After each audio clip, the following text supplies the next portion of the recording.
but I guess you don't want, so it's going to be a short session. Yeah. How did it go with the? You had the class on marine structures. Was it okay? Yeah. Okay. It's a lot of complicated things there, but you have to get kind of a brief orientation how the calculations are made. It's a very kind of nice area and very, you have to have a lot of expertise.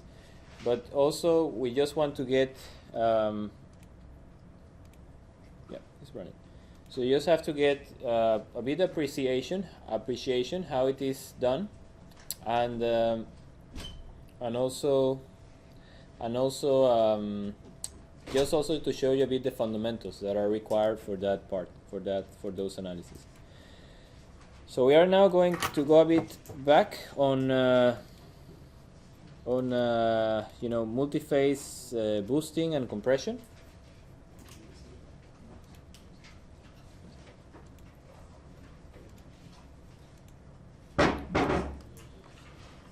So it's multiphase.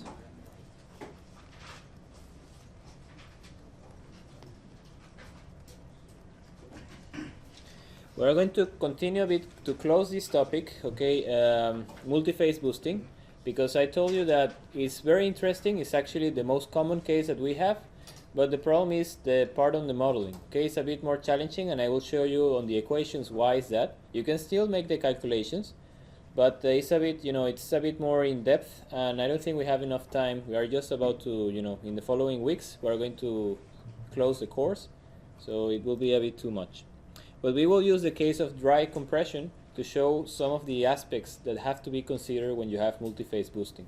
Multiphase boosting at the end is going to behave like something in between the liquid boosting, just pure liquid, and pure gas, and we'll have also the two challenges from the two aspects. Okay, so I think last class we said that there are two types of pumping. Do you remember? Or on last Monday? We had positive displacement pumping, and we have also rotor dynamic pumping.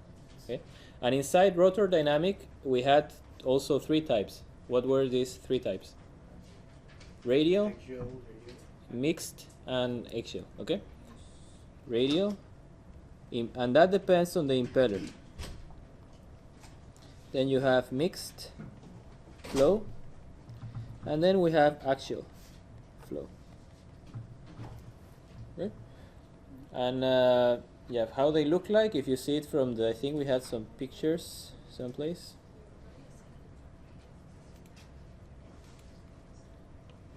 Okay. Like radial, the fluid enters in the center, then goes to completely changes 90 degrees direction. This one it goes in a mix between axial and radial, and then this one doesn't change at all. Okay, just goes on the same direction. And something also a message that you have to take, maybe it's a bit confusing from last class, is that for GBF, if we plot here the GBF and we have 0 and we have 1, okay, where this is pure liquid and this is pure gas, okay, the radial impeller actually works. Maybe Gilberto can correct me if I'm saying something stupid. The radial works more or less in this range, okay? In this range. And radial also works when you have pure gas, almost like 0. In a very small range, 0.96 or 97. Here also radial works okay. So radial impellers are used in the two extremes, but if you use it on the liquid stream, it has more tolerance to the gas than if you use it on the gas. Okay. And when you have this mixed flow, actually it can go all the way to 0.65, 70, 70%. Okay. Here you have mixed flow. Okay. These impellers can tolerate quite a lot more of gas, okay, because they don't have this very abrupt change of direction. 90 degrees is a bit smoother. They still have some separation, but you can tolerate more gas. And then you have, for the whole range, you have the king, that is the axial impeller. Okay, it can work quite okay for every combination, from 0 to 1 to 1. What did I mention that was the problem with the axial? If you remember from last week, after the party on the weekend and after some other studies that you have to make, okay, was that a radial can lift much more pressure, can increase much more the pressure. You need less stages for a radial impeller than from an axial impeller. Okay, so these two are nice because I can get a high delta P, okay, with few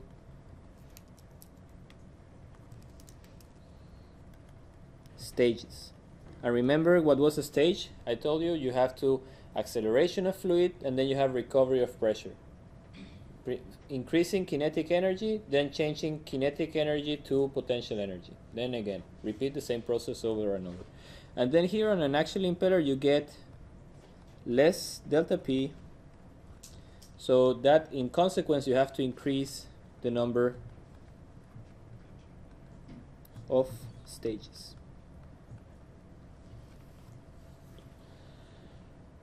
Okay, so if you have an ESP, ESPs, we don't have much space, okay, and we have to increase very much the delta P. So ESPs can be, if you have 30%, can be the radial impeller, or it can be mixed flow. But you don't have ESPs with axial impeller, okay, because you have to increase the pressure very, very much for it to be worth, okay. While if you go to boosters that are in the subsea, on the subsea, yeah, how do you call it? On the seafloor. It's on the seafloor. That's what I was looking for. Then in that case, you can have all of these different configurations. Okay, but again, there is one favorite. Let me see. I have here the.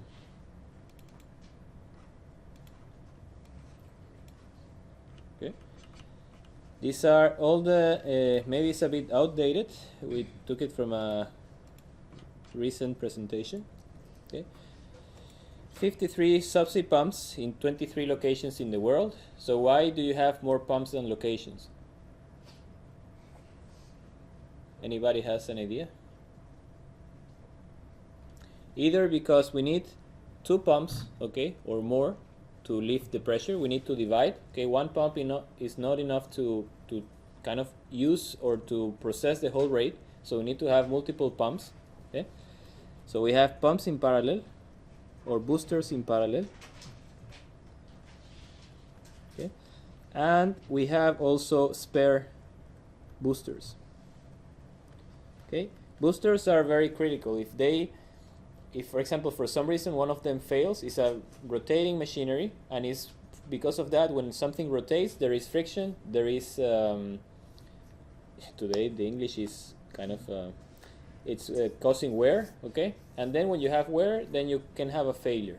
Okay, so you need to have a spare, so you are sure that you won't have to stop the production because one of your booster has a problem. Okay, and you see the main king of that is the helicoaxial. And we will see now why it's called axial, but it has an axial impeller and is used in most of the applications. Then you have twin screw for very few applications. I told you there are some problems with twin screw. People are trying to use it more and more, but there are some problems.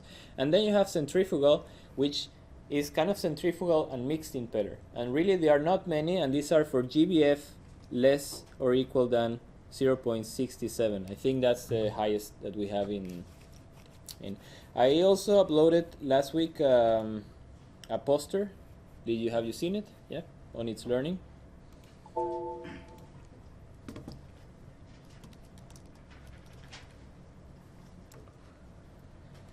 Yeah, when you try to search something, it doesn't come up. That's typical.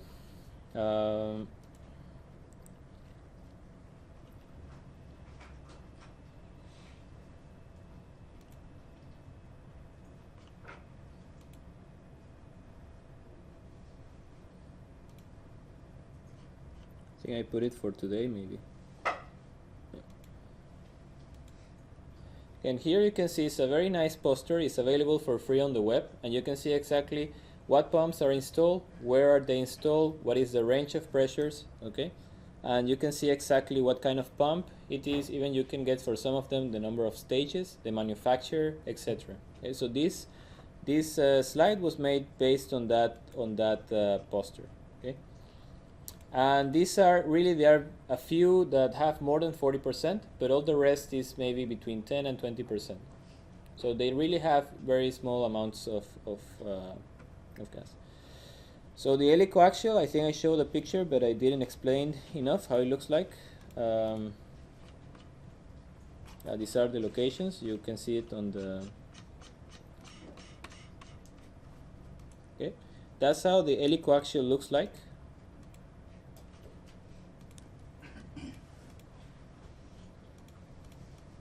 And you see that it's axial because actually the fluid enters and leaves the impeller in the same direction, or in the same, along the axis. Okay, but the main issue, why is it called helix, is because the blades, they are so deformed that they are almost going in the direction, in the radial direction. Okay, so they are almost torched in such a way that they are almost like a helix.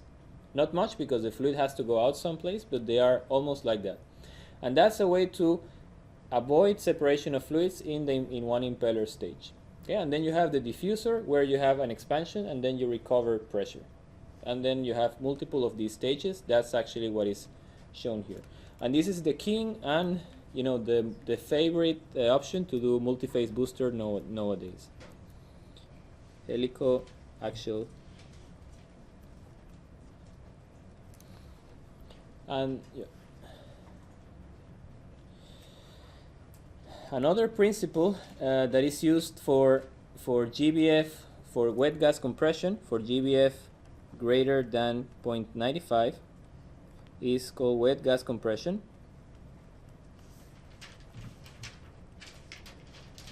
Okay. And actually there are not many models. There is only one that is made by One Subsea.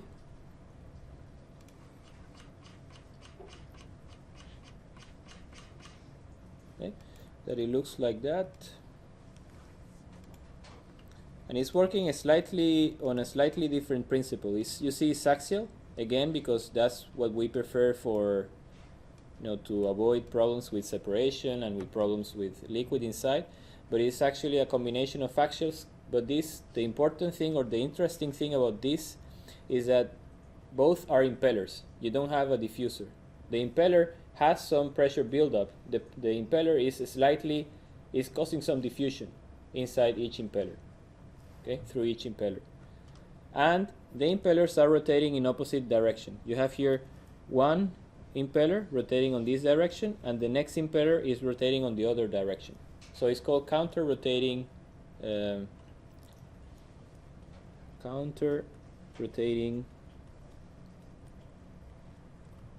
blades. Okay. Counting rotating rotors, or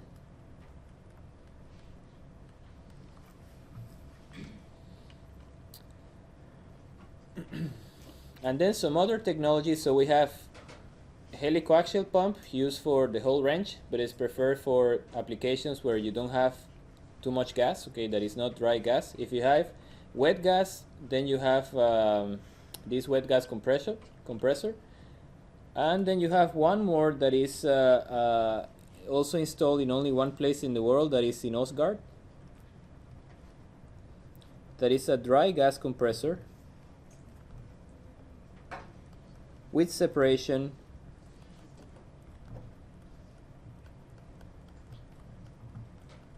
before. Okay, I think I have some pictures.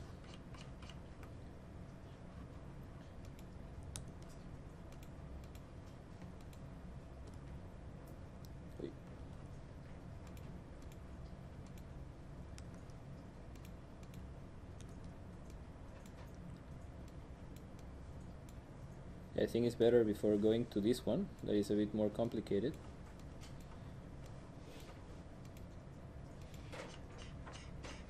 Okay, we can go to this diagram.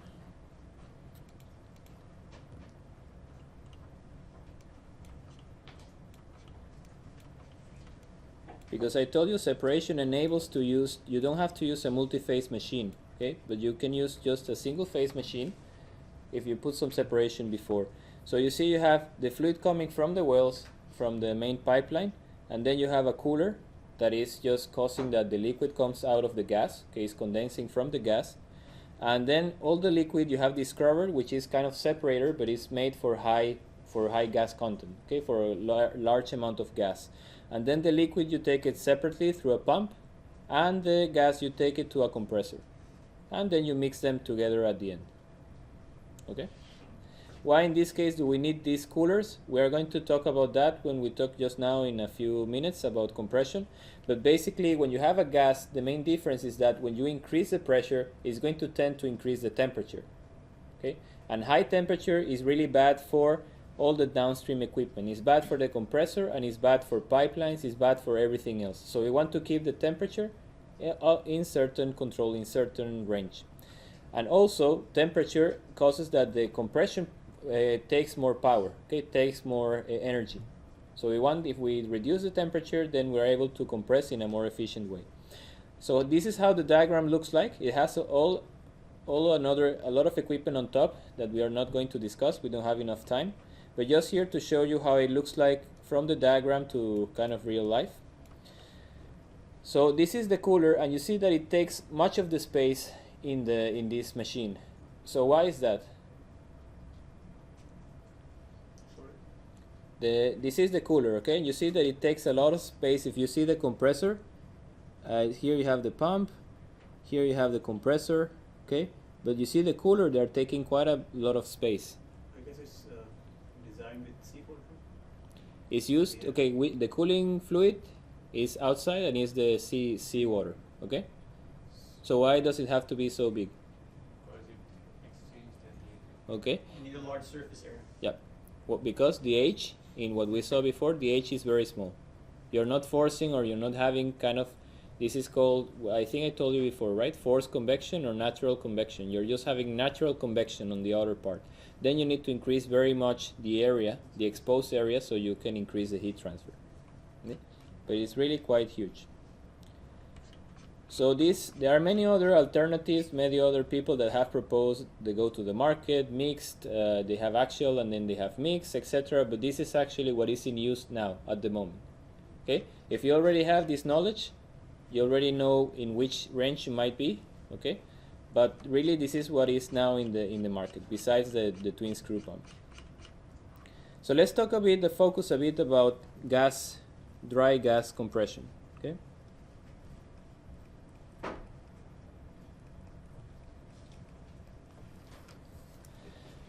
And for that, let's go to something that you maybe learned some time ago in high school or in kindergarten or something, that is the first law of the thermodynamics for open systems. All of you remembers that?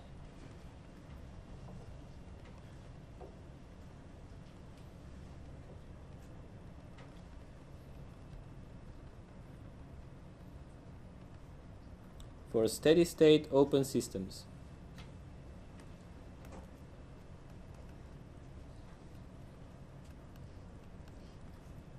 Okay, so that means that if I have a compressor, okay, for our particular case, or a pump, we have fluid entering and fluid leaving our compressor. We create a control volume around this compressor, right? And then we tag the lines entering 1 and the line leaving 2. What does it say, this law, for this system? Total enthalpy. Okay, Q, first the Q that you exchange with the environment, and the work also that you exchange with the environment, okay, the power, right? So how is this the sign? Like that? Q minus W, okay, is equal to, there is no accumulation, okay, it's steady state, so we have no energy accumulation inside this volume. So all the energy that enters has to leave. What is entering? Okay, you have mass flow rate, okay, and mass flow out, that they should be the same because of mass conservation, okay. So here I have the energy of the stream 2 minus the energy of the stream 1. Is that correct? Yeah? And how is the energy defined? the energy is enthalpy plus kinetic plus, here I'm missing a G, I think, or not? G? Is it? And the elevation. Okay? Something else? Yep. It doesn't have a G? I guess it's enthalpy, E for enthalpy. Hmm? E itself is enthalpy. No, E is total energy. And in this energy you have kinetic, you have thermal energy, you have Plus kinetic energy. Yeah, we will go into that just now. And then we have the potential energy. I think it's the G because otherwise you don't have the units. Don't make sense, I think. Enthalpy is not unit of meters, so you put the G in. Let's see my notes, if they make sense or not. Okay, actually I forgot to put that, but that's how the compressor looks like because here I'm separating, okay, so I can use just a radial impeller, and then I can put in a smaller place, I can give a much higher delta P. So that's how the compressor looks like. It's a radial compressor multi-stage. So I have the fluid enters through here, then actually it's the opposite.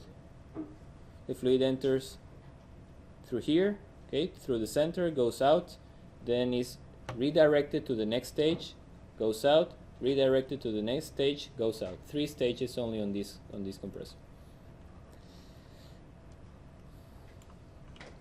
Okay, let's see what if I'm making any mistake. Okay. Okay, this set is times G. Okay, and then the units, they make sense.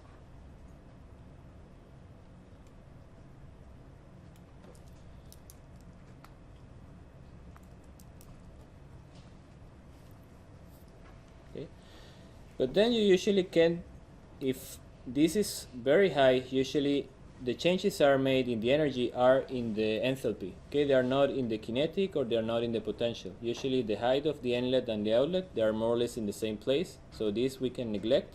And also the kinetic, there is going to be a change in velocity, but not much to make a very important difference. So we can do a good approximation that this is equal to more or less to H. And then we can put the expression that Q minus W equal to mass flow times H2 minus H1. Okay, but actually also we can neglect the heat transfer. You can say that in a pump or in a compressor this is also very small, and I take it to 0, and then I just have that the power is equal to mass flow of H2 minus H1 minus H2.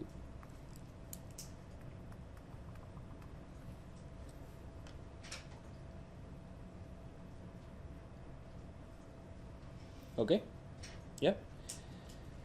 Now H, if you remember, H, what is it? The enthalpy. It's internal energy. This is specific enthalpy.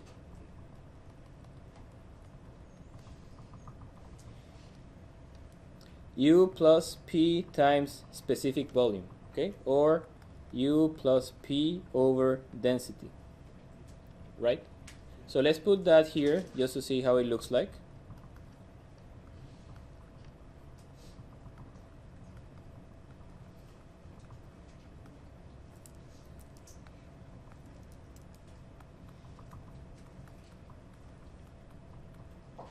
Okay. Now let's go to let's just not focus about the compressor, but go back to the pump case, a pump working with liquid. Do you remember what was the expression for the power consumed by the pump that we used in class? If you remember the power, we said the power of the pump is equal to delta P times Q local, right? And that's all. Can we get the same expression with this expression? If we say that the increase in internal energy, that has to do with temperature, okay? If the temperature of the fluid increases, then I have an increase in internal energy. This is a function of temperature, or is correlated with temperature. So if here I make the approximation, if I make assumption that the density in 1 is more or less similar to the density in 2, okay, and that U1 and U2 are very, very small, okay, compared to P2, V2,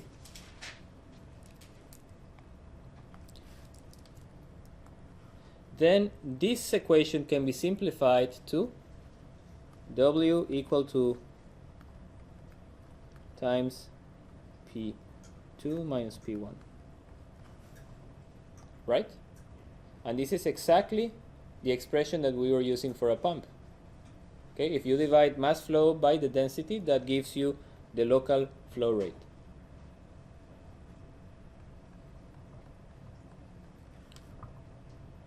Beautiful, huh?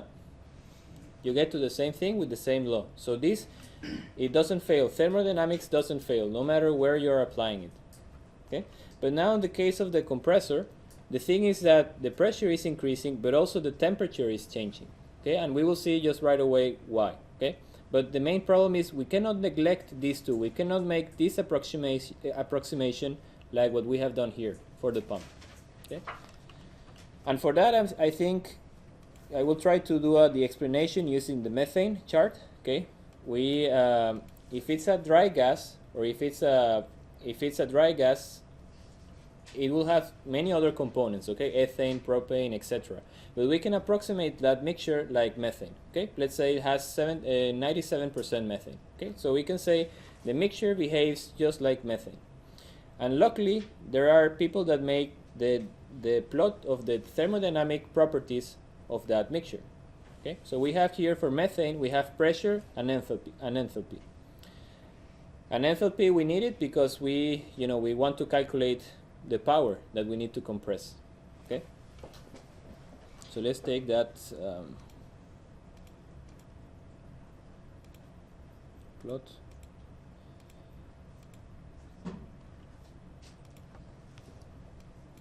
Okay, so here we have how it behaves. So let's see now a hypothetical case that we are compressing, for example, that the temperature at the inlet, at the suction of the compressor,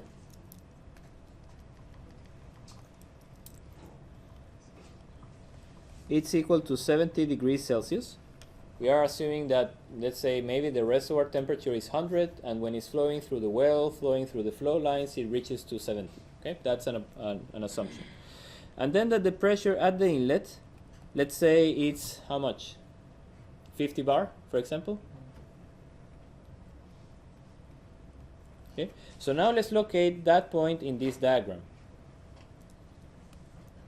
So, yeah, the pressure, okay, pressure is 5. So this is in megapascal. Just to take 2 bar, you have to divide. To take 2 bar, you have to multiply times 10. So 1, 2, 3, 4, 5 here in this line. And then the temperature is tricky because the temperature lines are actually like that. Let me take the hand. Okay, there are these ones going like this. Okay, you see here temperature 100, 150, 50. Do you see? Slightly. So I think this is 50, 60, 70. So this is the line for 70. Okay, so let's make the point 60, 70, and 5 is here, so it should be this point, I think. Right? That point here. This is point 1, the inlet to the compressor. Now let's say that we want to compress to, what will be the outlet pressure? Let's say maybe 150 bar. Okay, we are going to calculate that with the equilibrium. We are going to say required and available, and then we are going to say exactly how much do I need to deliver certain rate. But let's say that we have done that, and these are the results that we obtain. So that's going to be 15, 10. Where is 15? This is 20, right? 200 bar and 100 bar. So 15 is going to be someplace here. Remember that this is a semi-log plot. So this scale is in it's refusing to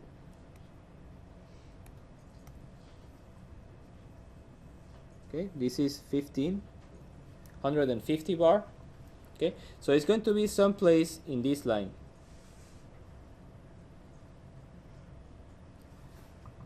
But where? Do you think it can be here?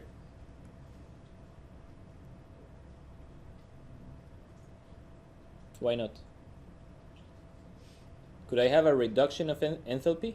This is enthalpy, what I have here. Hmm? Positive change in pressure. Yeah, but it can be, let's say, why not like that? For example, here. Then we have negative enthalpy. Okay. There is something else that I didn't tell you. Here we have S. What is S? Entropy. Okay. How the entropy should be in a machine? Should it decrease? Should it increase? Should it stay the same? For compressor turbine should be same.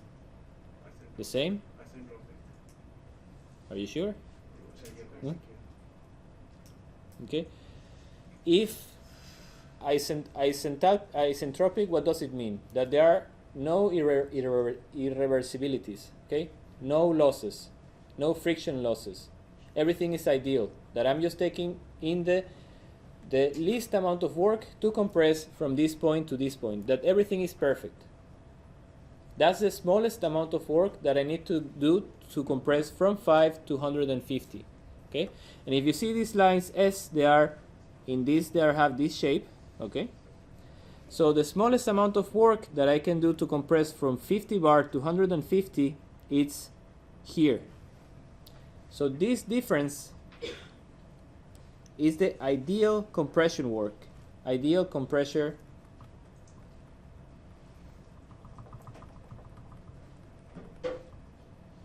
delta H. Okay, if my compressor is perfect, no friction, that you know that's not what it happens in real life. Okay, but in reality we have that actually the process, because all of these losses and all of these irreversibilities, we are going to have an increase in enthalpy. And the enthalpy is increasing actually in which direction?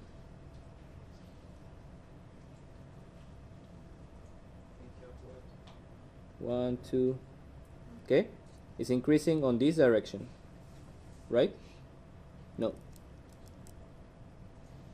This is -2. It has a minus on top. Okay, so it's a bit.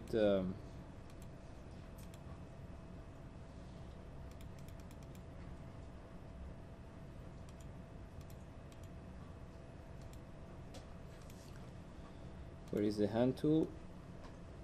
Okay, -3, -2, -1, so it's increasing on that direction. Okay, so any process that I have, if it's a very efficient compressor, all the points are going to be located in this line. Okay, and where are they going to be located depends on the efficiency of the compressor. If I have a lot of friction losses, if I have a lot of recirculations, if I have a lot of turbulence, I'm going to be here, tending to that side. But if I have less and less, I'm going to be closer and closer to the ideal process, to the isentropic process. Okay, that is from here to here. Right? What is the consequence of that with regards to temperature? Okay, because here in this point I have 100, 150, 60, 70, like 75, okay, for the isentropic, if it's ideal. But then if I have, for example, this point is going to have 75, 80, 90, 95, a difference of 20 degrees Celsius, just by heating, and this is because of the friction when the fluid passes through the blades, and because of these recirculations is the friction that is causing this increase in temperature. Okay, that clear? Yeah. So these are all the real compression process.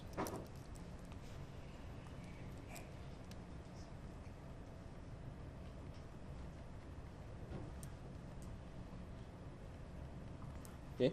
So one way to do that is to define an efficiency, the compression efficiency, that is called the adiabatic efficiency.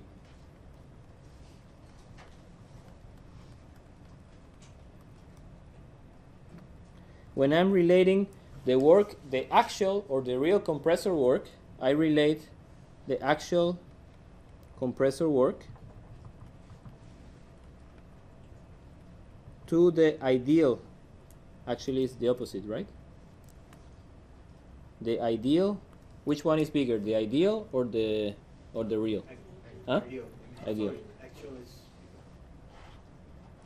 If you see here from the plot, if this is the real, actual. okay, so the actual is going to be all the time greater than the ideal, which makes sense. Okay, I all the time need more to compress in reality than if it's an ideal case. Okay, so here is the ideal compressor work.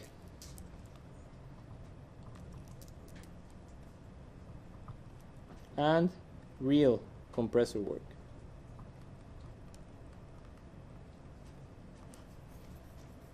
Okay.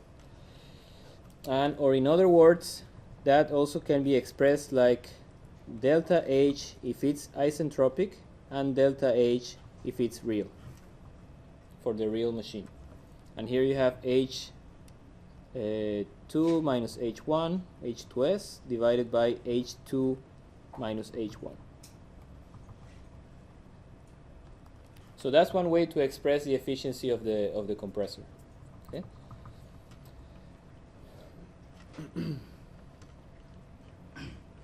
Now there is another way to express it. Okay, if you know that the point, another way that is typically used by compression people is to use a polytropic process. All of you remember polytropic process? Yeah, is to say that P times V to the power of n, where n is certain polytropic coefficient,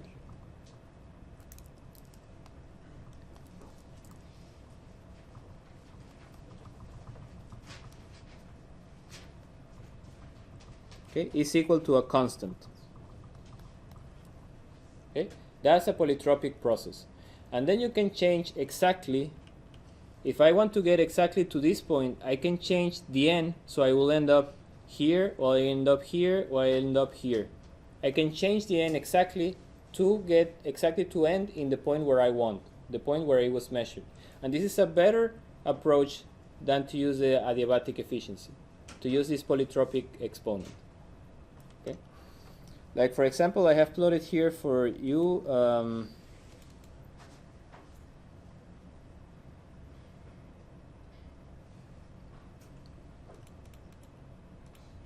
okay. Okay, it's the same plot. I just have zoomed in on one part. I have extracted all the lines for the temperature and the entropy, and this is not log-log. Okay, this is just a normal linear scale.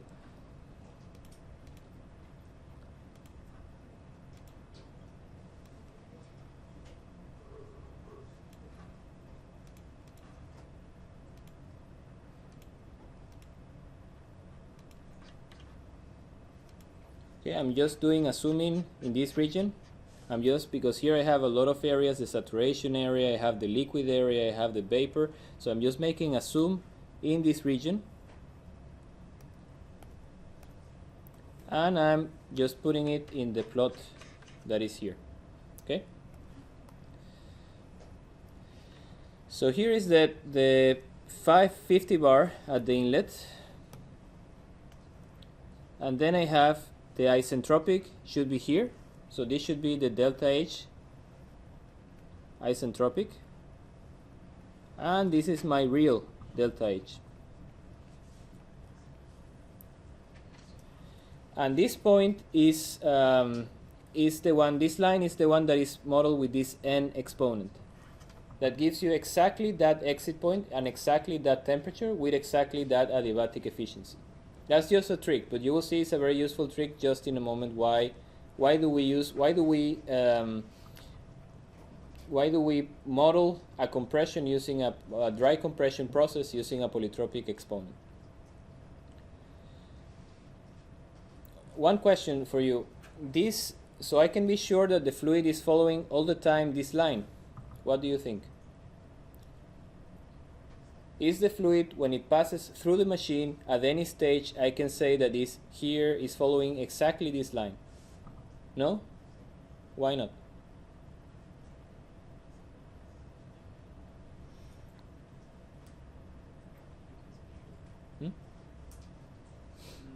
Because remember, you have two things, okay? You have an impeller, okay, from one, let's say we can put one stage, we can do it like that.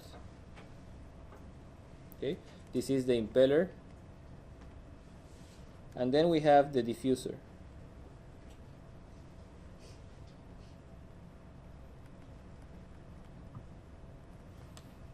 Okay, right? So we have the inlet of the impeller, then we have the exit of the impeller, and then we have, let's use some other numbers or some other because it's getting confusing. Okay, how is the process in the diffuser? If you make now, you apply the first law of thermodynamics in the diffuser. Do you have any work coming out of the diffuser? Nothing is moving. Okay, so I have no work. So work is equal to 0. Do you have any Q? Any heat? Also is equal to 0. You have just fluid that enters and goes out. And if we neglect the velocity, we say velocity is more or less the same. Okay, when we know it's not true because we have a recovery, but let's say that it's more or less the same. We can say that the enthalpy of 1 prime is equal to the enthalpy of 1 double prime. So this is approximate fairly like an isenthalpic process, okay, which is not what we are drawing here. How does an isenthalpic process looks like in this diagram? Just like a vertical line.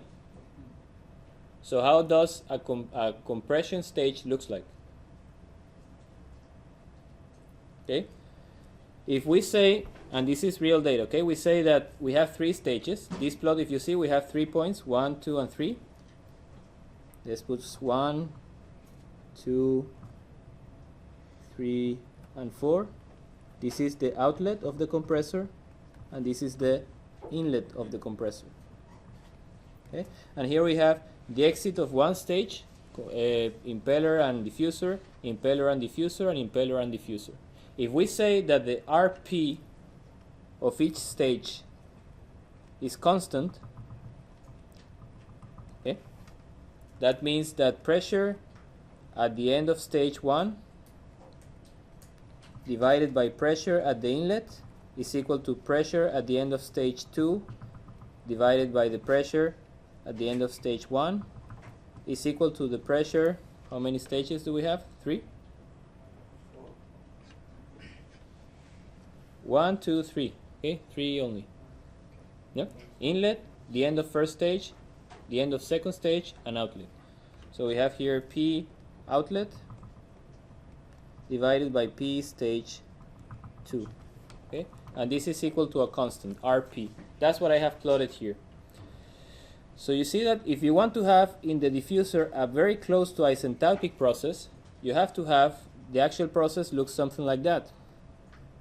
Okay, and recovery, and like that, and recovery, and like that, and recovery. Okay, so it's not what is following. That is the polytropic line is actually the exit of the stage. It's not the stage. The fluid in the stage is doing something completely different. Okay, but at the end of the stage is following on the polytropic line. Okay, that clear? Yeah. Now it's a bit tricky question, and with that maybe we finish for one more thing and then we finish. What is the difference in this diagram between an axial and a radial stage?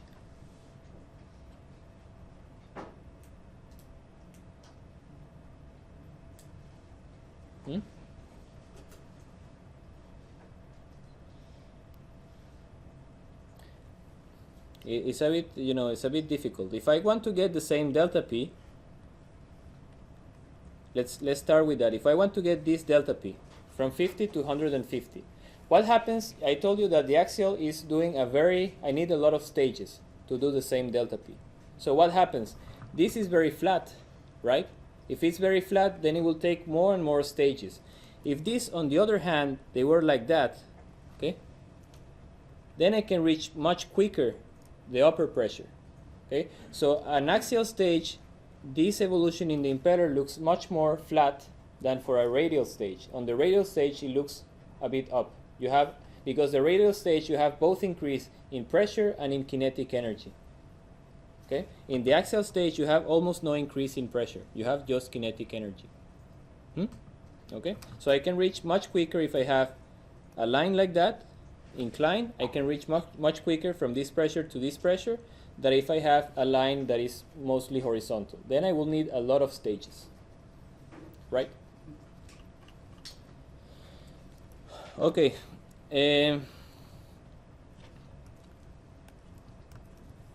Okay, with this polytropic idea, we can do many calculations. Okay, so we need to have the n.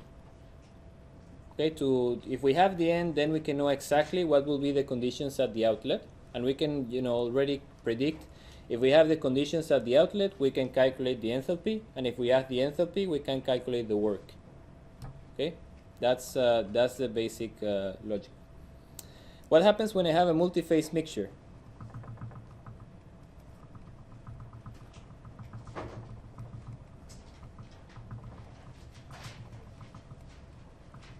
Okay, first, where I'm going to be operating, I'm going to be operating inside of here, right? I'm not going to be anymore in the gas or in the liquid area. I'm going to be operating inside of here. And then how do I calculate the enthalpy? It's exactly the same law, okay? This doesn't change. Thermodynamics, the beauty of it is that this expression is going to be the same no matter if it's single phase, multi-phase, any phase that you want. This is going to hold all the time. What is going to change? How do you calculate the enthalpy? Okay, for the case of liquid, we can do this approximation. For the case of gas, we will see which approximation we can use with this polytropic exponent. But in the case of multiphase, how do you calculate the enthalpy of a multiphase mixture? You have the sum of xi, hi, right? The mass fraction multiplied times each enthalpy. Okay, and this enthalpy, if it's a mixture, then how do you define it? Something that you saw a long time ago. Hi is equal to the quality times H of gas plus 1 minus the quality times the H of liquid. Right? Okay, so it's a weight mass. This is a mass fraction of the component I.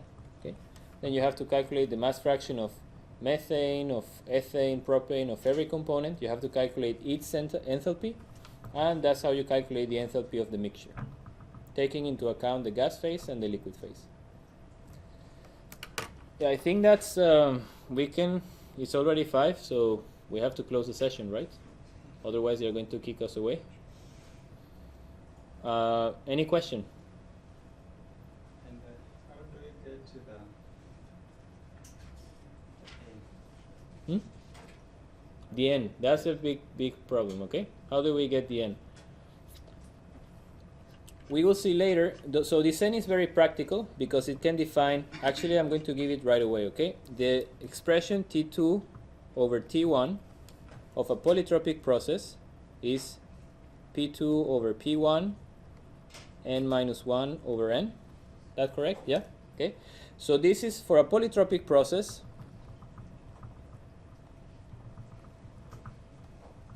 This is valid. It doesn't matter if it's in a stage, it doesn't matter if it's in the whole machine, but this holds if it's a polytropic process. Okay? So you can substitute 1 is the inlet of the compressor. Then 2 is the outlet of the compressor. Okay? And from here you have T1, you have how much you want to compress, that it comes from the equilibrium analysis, and you can know exactly how much T2 is going to give you. Right? With T2, what can you calculate?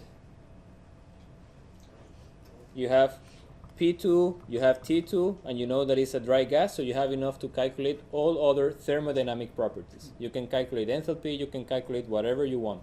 Okay? The main question is how to get N. And actually N, I can relate it with the efficiency of the machine. Okay?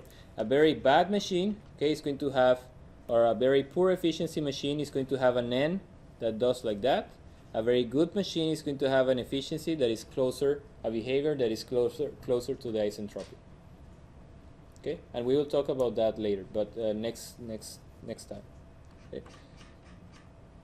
So, what are the just now that you ask, I'm going to take some more time. What are the constraints on the compressor?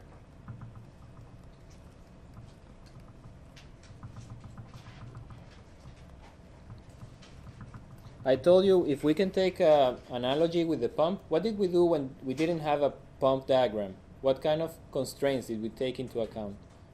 You remember? Inlet pressure, suction pressure. Okay, that's also a constraint in a compressor. You have to have a minimum suction pressure to operate properly, not because of that you have cavitation, but because you need some. You just need a minimum pressure given by the manufacturer. What else did we have? Flow. Huh? Minimum flow. Minimum flow. That in the case of the pump was because of what? Because of the impeller. Okay, if you have minimum flow, then the pump is laying too much at the lower part, and then you have wear in the support. Okay, but in case of the compressor, it's because of a phenomena called surge. Okay, then you have maximum flow. In the case of the pump, again, you have that it was knocking the impeller on the upper part, and then it was going too much wear. Okay, and also the efficiency was reduced. And what about in the compressor? Choke a bit like. Okay, choked flow. Like some lost speed. I'm not sure how many of you know, but if you have a, it's like well, that's a Mach number. Yeah. Yeah, all of you know trivial Mach number. Yeah, no.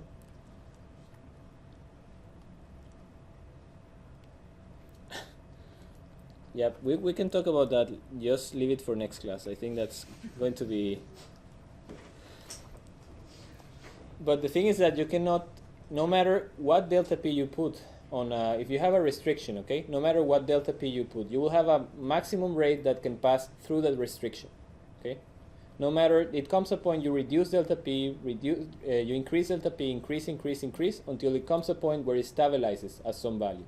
Okay, and that's because the fluid reaches Mach number 1, reaches sonic velocity in one of the passages of the machine. Okay, if you see the compressor, it behaves more or less in the same way, like a restriction. You have a flow in all of these small blades, passages, and when you have a very big delta P, you have a maximum rate that it can flow through the machine. No more than that. That's the limit.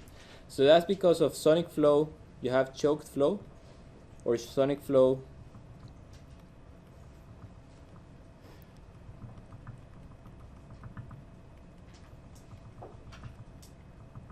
in the machine. Okay, so far we are going the same way that the pump. What else did the pump have? Frequency.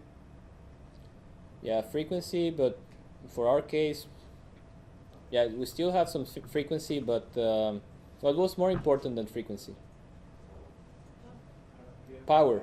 Okay, power, because power gives you the size. If you say 1 megawatt pump, 2 megawatt, 15 megawatts, is the cost is very different. So power is something that we want to calculate for sure. So power, required power,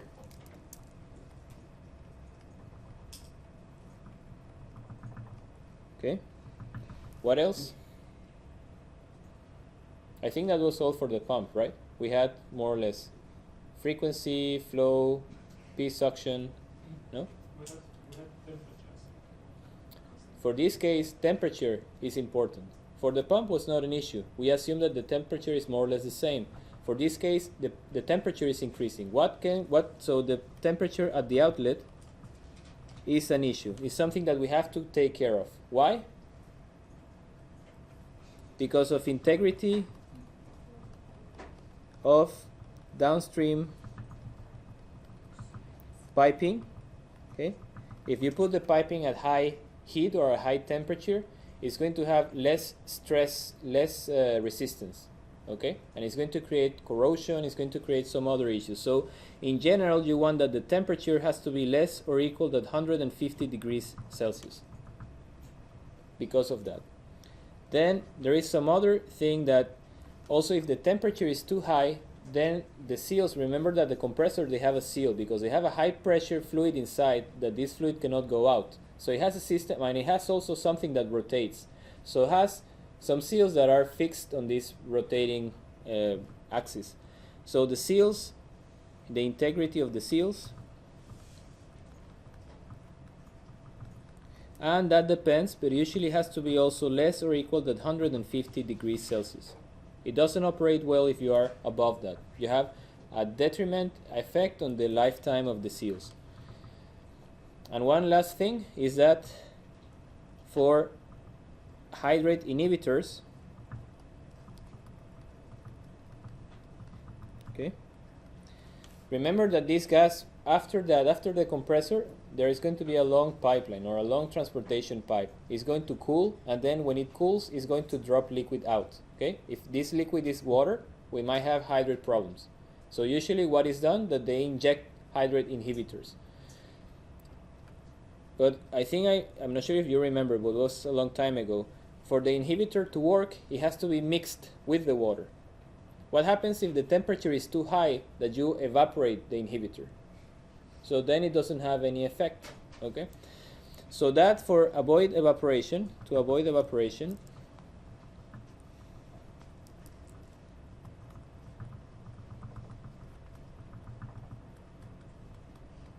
the temperature at the outlet has to be less, or the place where you inject the inhibitor has to be less or equal to 140 degrees Celsius, more or less, roughly. Okay, all of these are rough values that we are going to use for our. And there are many other things, but these are the things that we are going to, the most important things that we are going to take into account. Okay, so we are going to follow the same procedure that for the pump. First, we are going to just look at this, and at this, three things. Okay, simple things that they don't depend on a compressor selection. Okay, that we can have a good estimate. But for that, you'll need what? Kind of an efficiency, right? For the pump, we needed to have some kind of what efficiency could it be. So for all of them, I need, for a simplified analysis,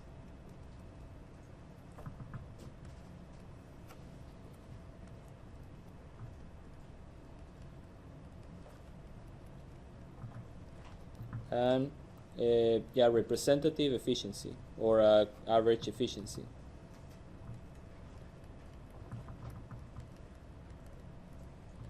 Okay, and for that we're going to use something that will be defined. The polytropic exponent is a function of something called polytropic efficiency, and this polytropic efficiency is 80%, 70 to 80% for compressors. Okay, and that defines the N. You see, my machine, I try to design it so all the time it's operating at a polytropic efficiency that has to do with the polytropic exponent of 70 to 80%.